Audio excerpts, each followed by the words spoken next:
मीरा, दरवाजा खोलो।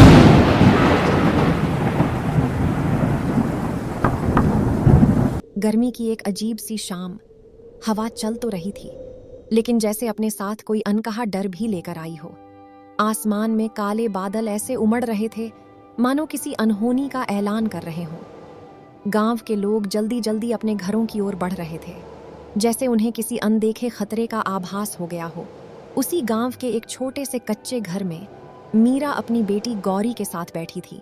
उसका पति अर्जुन अभी तक घर नहीं लौटा था। वो लकड़ियां बेचने देवगढ़ बाजार गया था। मीरा की नजर बार बार दरवाजे पर टिक जाती। तभी अचानक जोरदार बिजली कड़की और मूसलाधार बारिश शुरू हो गई। हवा इतनी तेज थी कि लग रहा था जैसे पूरा घर उड़ जाएगा। बारिश की बूंदें खिड़कियों पर ऐसे गिर रही थीं जैसे कोई बाहर से पत्थर मार रहा हो। गौरी डर कर मां से लिपट गई। माँ, पापा कब आएंगे? मीरा ने उसे सीने से लगाते हुए कहा, बस आते ही होंगे। लेकिन उसके अपने दिल में भी डर की एक लहर उठ चुकी थी। उसे गांव के बुजुर्गों की बात याद आई। वो कहा करते थे कि ऐसी तूफानी रातों में काली घाट की भटकती आत्मा निकलती है। वो किसी की भी आवाज की नकल कर सकती है।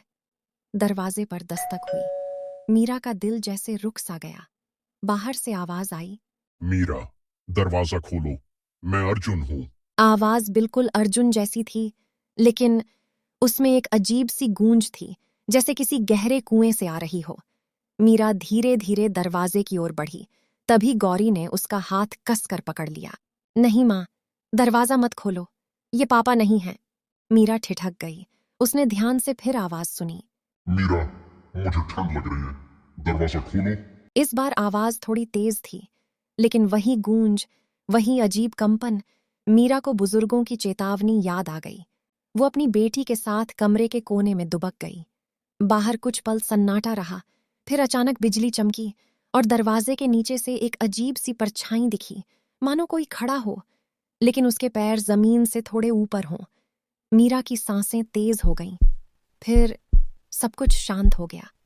बारिश की आवाज के अलावा कुछ नहीं। धीरे धीरे रात बीत गई। सुबह की पहली किरण जब घर में आई तो तूफान थम चुका था। गांव के बाहर कुछ हलचल थी। मैं पूरी रात बरगद के पेड़ के नीचे छिपा रहा।